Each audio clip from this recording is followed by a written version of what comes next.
Campagne des provinciales encore, avec le meeting de clôture de l'UCF, l'Union pour la Calédonie dans la France. C'était hier soir à Nouméa, dans les jardins du Château Royal. Plusieurs centaines de personnes étaient venues écouter ou soutenir le programme du parti.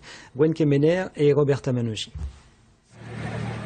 Le site choisi est hautement symbolique.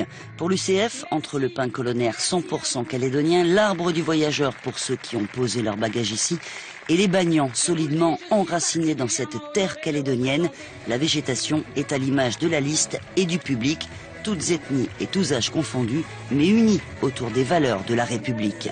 Le passé proche et violent du Vanuatu indépendant et la situation actuelle des ex-néo-hébridés ont servi de point de comparaison. J'ai connu le prix d'être français sur un sol indépendant. La peur de voir débarquer l'armée papou, la peur parfois de perdre la vie. Je retrouve l'écho de ces vieux démons dans le discours du FLNKS. Quand vous avez 65 ans à Wayagate et que tous les mois, vous est versé un minimum vieillesse de 85 000 francs. 85 000 francs tous les mois. Est-ce que vous êtes moins libre qu'au Vanuatu où le salaire moyen est de 31 000 francs? Pour achever la démonstration, c'est Eugène Ukewe qui a rappelé le combat des loyalistes mélanésiens.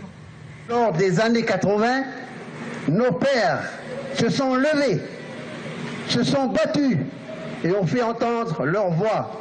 Ils ont fait le choix de rester dans la France pour garantir à ce pays la paix.